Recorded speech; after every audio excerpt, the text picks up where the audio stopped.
Hi, my name's Tom. I did a review on a Mahindra 1635 shuttle shift tractor. I did the 100-hour review.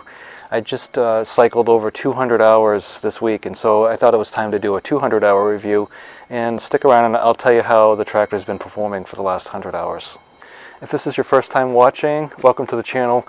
Please take a moment and hit the subscribe button, and also like the video. It helps a lot. I really appreciate that.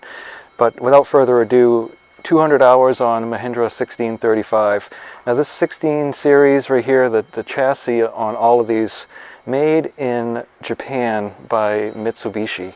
And so the 1626 is the only one that actually has a Mitsubishi engine in it.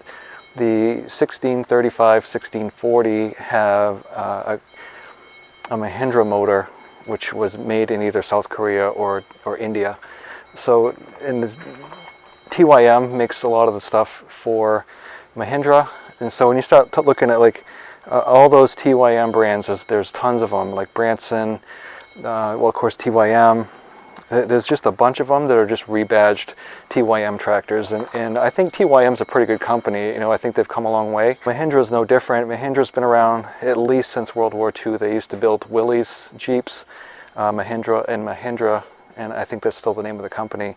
And then during the 60s, they made tractors for International Harvester. And if you look back about 15-20 years ago, you'll still see the Mahindra tractors with really rich International Harvester designs on them, like the grill. The only thing it said was Mahindra instead of IH on it. So when IH dissolved, Mahindra just kept building pretty much the same tractor. And those tractors, those IH derivatives, they are rock solid. You can't kill them. They've gone through a lot of changes. Mitsubishi built tractors for International Harvester, Case IH, and they badged them as Cub Cadet for a while. And then around 2000 or so, Mahindra took over the Cub Cadet line. They used all the same Cub Cadet models, but just painted them red instead of the white and yellow. So essentially it was the same tractor. Now this tractor here is kind of a derivative of, I would say, like the 7300 or so that was a Cub Cadet. So it's the 300 was 30 horsepower. This one's 35. This one has what they call Mahindra MCRD, common rail diesel, and this just doesn't have the diesel particulate filter. It doesn't go into regen, and that was one of the reasons I bought Mahindra, is because I've seen people with the tractors that go into regen. They're trying to do work, and next thing you know, you can delay it. You can push a button for a little bit, but then you know, eventually it catches up, and you have to do it. So I know I'm talking a little faster today than I generally do. I've had a migraine, so I've taken all my migraine pills, and they end up just giving me a little bit more Speedy Gonzales than I typically have. So I'm sorry for that. I'll try to not be a New Englander and slow down a little bit. Now this tractor here has been really good as far as the motor's concerned. I haven't had zero issues, and I'm gonna knock on wood, so I'm hitting my head here. I haven't had a single issue with the motor on this tractor. People say the batteries when they come are, you know, they're throwaways, but I've got 200 hours and 3 years on this tractor. Battery's still good. I do have a battery tender on it, and I put that on in the wintertime because, well, hey Henry, I snow blow with it and it's cold, so I want the thing to start up. What's up, Romeo? What are you guys up to? Alright, so one of my favorite things about this tractor, besides the fact that it doesn't go into regen, is the seat. Now I love these seats. These things are so comfortable with the armrests, and they've got the console joystick instead of the joystick on the loader, so when you take your loader off, you don't lose your hydraulic lever. That's one of the problems that I had with the Kubota, is that when you took the loader off, you didn't have a hydraulic valve anymore. You had outlets but no valve. With this one right here, you take the loader off, you still have your hydraulic outlets and a means to operate them. I have remote hydraulics on this tractor. If you are buying a tractor brand new, I always recommend that if you think you're going to have a need for auxiliary hydraulics, buy them with the tractor, because once the model is discontinued, these all go into the parts bin, then you have to buy them by the piece. And it's probably going to cost you 6 times as much to add hydraulics at that point, unless you get some kind of generalized generic hydraulic kit. The loader on this tractor, made in the United States, Indiana. Mestix has made fun of these loaders. You know, they're not as solid as they should be maybe. I've heard people taking these loaders and twisting them when they go into a pile. Well, you're supposed to go into your pile straight on. You're not supposed to go in crooked. You got to understand, these are farm utility loaders. These are not gravel pit industrial loaders. It's only, you know, you got this pin on each side, and then you got that little pin and bushing in here. That's all that's holding that loader really on the tractor. Now you've got, with the Mahindra, you don't see this on a lot of tractors, is this that goes the complete length of the tractor. And with my Max, I did have issues with the loader bolts becoming loose, but I have not had any issues with this tractor whatsoever as far as bolt torque. And here it tells you to keep checking it, and which I do, but I have had no issues with it. And I did get ag tires with this tractor because I have a farm and I need the traction. I found that one of the things I really like about this tractor is I have adjustable rims, so I can dish them out or dish them in. You can get like 8 different positions, and you can get max width with this tractor, so it's great for stability. If you've seen any of my videos, you know that my land, and that's a relatively flat field, but I've got some really steep hills, and this thing hugs it really well. The shift lever, the main shift lever is right here, and I find that when I'm getting off, if I have a sweatshirt or a coat on, I end up catching myself on it, especially if I'm down here in third or first. Not so much up here, but down here I generally get snagged. The Shuttle here, I've had a little bit of issues with lubrication. It's hard to lubricate it, and it always goes forward well, but sometimes you really have to finesse the lever to get it in reverse. You have to jiggle it a little bit.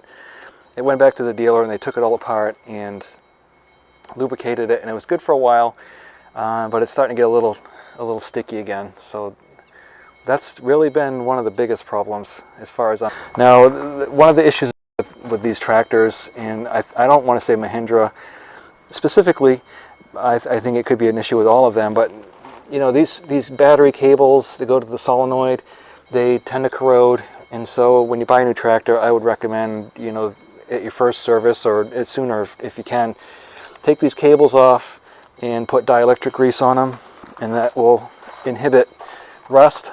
So you can just get this on Amazon or at the hardware store or whatever, but definitely put some rust prohibitive on those cables, and that'll save you a lot of grief later on, especially if you're trying to use your tractor in the winter and you just get the click, click, click. So get into the motor, not a big deal. I don't have to raise the bucket, it's just up because I'm working on it. The grill guard folds down, and then lubricate this right here, because I just put some white lithium grease on it, because that'll stick sometimes. Maintenance on the tractor is really simple. Here's your oil fill, your oil dipstick, your air filters here to dump the screen on the radiator. You have to pick the bucket up because it has to come out sideways, and that's probably true on all of them, because you know, all the compact tractors are set up just like this. This tractor came with telescoping stabilizer links, and I was gentle with it. I wasn't pushing with a box blade or a rear blade. I used the York rake once or twice, and then the sickle bar mower, and I bent these, and I threw them in the junk pile now. These are turnbuckles off one of my Kubotas that I had, and they don't fit exactly perfect, but they work and they're what I have. So it's just frustrating that I bought, one of the reasons I bought this tractor over the 1626 was it had those telescoping draft sway links on it. The other thing I bought was because it has these telescoping draft links themselves. They're adjustable. You push this down and this pulls out, and it makes it really easy to attach and detach implements. And that's pretty much exclusive with the 1635, 1640. Now all the toolboxes on tractors these days are chintz. I ended up just buying a regular steel toolbox, and I had some junk metal laying around, so it's just bolted to the ROPS here. And I did add some auxiliary lighting. There's one there, and I think I used to have 2, but when they put the aux hydraulics on, they took the other one off. I really haven't had very much issues with this tractor except for those 3 things: the shifter, a little bit of corrosion on the lines, and then pretty soon after I bought it, I had one issue with my loader, and I couldn't raise the bucket. And what happened was one of these things right here broke. And I don't know what you call it. This is just the control cable. So with the joystick, I believe there's cables in there that come back here and actuate the valve.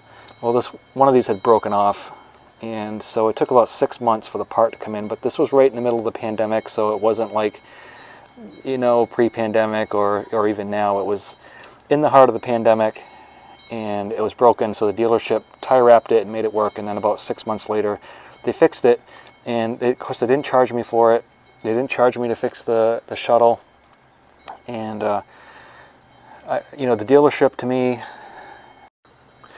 when you buy a tractor, you're shopping the dealership as much as the tractor. Like, once you have a tractor model or make picked out, check around with different dealers, because I don't care what color you buy, at some point you're going to have to visit that dealer for parts and service. And if the dealer's a jerk or they don't have time for you, you know, I don't want to deal with them. I'm not giving them my money. And the Mahindra dealer has been in business since around 1964. My family's done business with them at least since the mid-60s. They've sold Bolins and Cub Cadet and, you know, chainsaws and Polaris, and they've really treated me phenomenal. They've come up to the house before and brought me stuff. And dealer support to me is as important as the make and model of the tractor. And so I just can't stress that enough, that if you've got a good dealer that goes the extra mile for you and takes care of you, it's worth its weight in gold. And that doesn't mean go buy a piece of junk tractor, but you know, it definitely weighs heavy on or influences my decision pretty heavily. I'm trying to do a video here, bud. You can visit later. I'm kind of busy. So, you know, one thing about the valve, when I had an issue with that, is, I've said this before, but I had bought a brand new John Deere in 2005, and it had faulty hydraulic couplers on the loader, and the tractor was still on the warranty. I told the dealer about it. It happened twice. I had 2 of them fail, not at the same time, obviously, and both times when I told the dealer about it, he just handed me the new parts over the counter and said, "Looks like you're gonna get dirty." So that was the last John Deere anything I bought from that guy. So one of the other huge selling points of this tractor for me was the quick attach skid steer. There's a carrier, I call it a carrier. So it's got the quick connect skid steer, and I'd already bought a whole bunch of these quick connect attachments. So it didn't make sense to go buy a Deere or a Kubota and then have to buy an extra adapter when the tractor already came with one. And one thing I really like about the tractor is that you sit on top of it and not in it. Like some of the tractors, when you sit on them, it's like, you know, the fender's up here instead of being down here, so you're sitting up here and you have a really good view of what's in front of you. I really wish the fuel fill was down low or off to the side or something. I understand that, you know, you'd have to have a different kind of fuel pump and re-engineer something. And I do have a bulk diesel tank, so it's not an issue for me typically. But, you know, I'm getting older, and climbing up on here with a heavy fuel can and trying to dump it in there, I can see where, you know, that might not be the most pleasant thing in the world. But everything's laid out pretty well. You know, all the lights gauges are intelligently designed. I've got tilt wheel, and so you've got your tilt here, and then over here you've got your parking brake. Obviously the clutch, high and low range, 4-speed transmission, forward reverse. This could have an option for a mid PTO, but I wouldn't need one. That would only really come into play if you had a front snowblower or a mid-mount mower, neither of which I have. I have rear mounted. So the only thing kind of clunky about this is you have to push this PTO lever here, and then you use the electronic over hydraulic PTO, which I don't know why they don't just have this. Why do you need both? I'm not sure. It won't start if this is engaged, so you have to be aware of that. The tractor won't start. It's got a bunch of safety switches on it. There's one here, one on the PTO, one on the seat, one on the brakes. And so again, here's my remote and the 3-point hitch. Those are, right where you want them. 12-volt charging port, place for your cell phone. There's a cup holder on both sides. You know, I think the lighting is pretty good on this tractor. They have LED lights instead of the old halogens or incandescent lights, so it does throw out some pretty decent light. And they've got your high and low beams down here, your horn, your turn signals, and your warning, your hazards. And here's my, you know, the key switch. So you preheat right there. You've got a foot throttle. You got dual brakes.